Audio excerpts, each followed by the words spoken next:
नायब वज़ीर आज़म और वज़ीर ख़ारजा इसहाक़ डार का दौरा बांग्लादेश। ढाका में दो तरफ़ा तिजारत, सरमायाकारी और इक़्तिसादी ताउन पर बातचीत।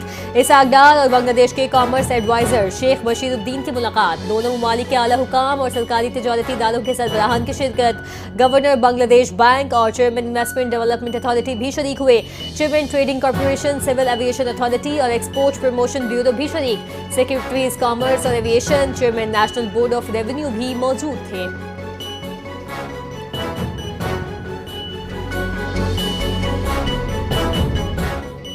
वफाकी वज़ीर दाखिला मोहसिन नकवी का रायवंड का दौरा। तबलीगी जमात के अकाबरीन से मुलाकात की। अकाबरीन ने मोहसिन नकवी को नवंबर में होने वाले आलमी तबलीगी इज्तिमा के इंतजाम से आगाह किया।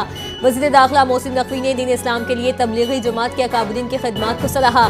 वज़ीर दाखिला ने तबलीगी जमात के लिए आने वाले गैर मुल्की वफूद के वीज़ा मसाइल हल करवाने की यकीन दहानी करवाई। कहा, जहाँ भी वीज़े का मसला हो हम तरजीही बुनियादों पर हल करवाएंगे। चेयरमैन चेन्नई टाउन फरहान गनी के खिलाफ इंसदाद दहशतगर्दी का मुकदमा दर्ज। फरहान गनी, कमर अहमद, शकील समेत 25 अफराद पर इक़दाम कत्ल और दहशतगर्दी की दफात के तहत मुकदमा दर्ज कर लिया गया। सरकारी मुलाजिम हाफिज सुहेल की मुद्दत में मुकदमा दर्ज। FIR के मुताबिक सरकारी काम की निगरानी के दौरान हमला किया गया। जान से मारने की धमकियां दी गई। हमलावरों ने असलहा तानकर पेट्रोल पंप के कमरे में ले जाकर तशद्दुद किया।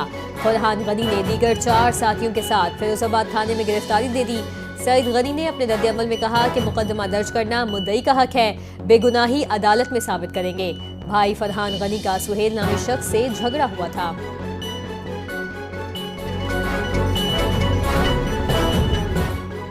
मुल्क में नए सूबों के कयाम के हवाले से बहस छिड़ गई। मुआशी थिंक टैंक ने नए सूबों के 3 मंजरनामे तजवीज़ कर दिए।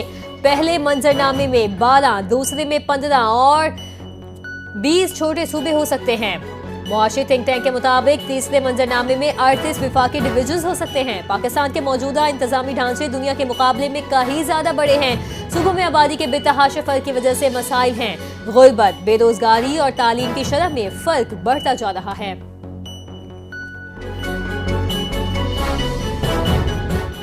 रबीउल अव्वल का चांद देखने के लिए मरकजी दुर्ते हिलाल कमेटी का इजलास आज होगा। इजलास कराची में महकमा मौसमियात के दफ्तर में मुनाकिद होगा, जिसकी सदारत चेयरमैन दुर्ते हिलाल कमेटी सैयद अब्दुल खबीर आज़ाद करेंगे। इजलास में सुपार को महकमा मौसमियात, वजारत मजहबी उमूर और साइंस और टेक्नोलॉजी के नुमाइंदे शरीक होंगे। चांद की रोयत का हतमी ऐलान मरकजी इजलास के बाद किया जाएगा। सऊदी अरब में रबीउल अव्वल का चांद नजर आ चुका। वहाँ यकम रबीउल अव्वल 24 अगस्त को होगी।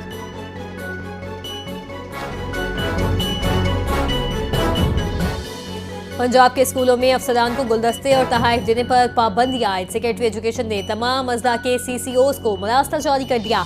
तहाइफ पर खर्च फलाह बहबूद पर लगाया जाए। मरास्ते के मुताबिक सरकारी दौरों पर सादगी अपनाई जाए। नुमाइशी कल्चर की हौसला शिकने की हिदायत।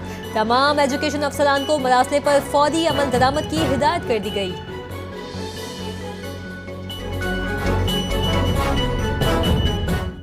सरकारी हज स्कीम के तहत दरखास्तों की वसूली का अमल मुकम्मल हो गया। मुल्क भर से अब तक 1,18,060 दरखास्तें मौसूल हो गई।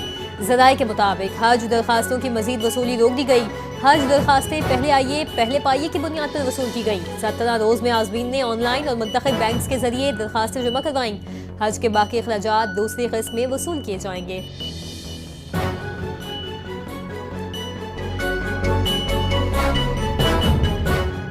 पंजाब के तमाम निजी अस्पतालों की मॉनिटरिंग का फैसला। पंजाब हेल्थ केयर कमीशन ने तमाम निजी अस्पतालों को CCTV कैमरे नस्ब करने के लिए मरासला भेज दिया। मरासले में कहा गया, इमरजेंसी, ICU, चिल्ड्रन नर्सरीज, दाखिली और खारजी रास्ते, वेटिंग एरिया समेत हर मकाम पर कैमरे नस्ब किए जाएं। CCTV कैमरों की फुटेज 40 रोज तक महफूज रखी जाए। CCTV फुटेज सिर्फ कानूनी वजूहात पर हवाले की जाएगी।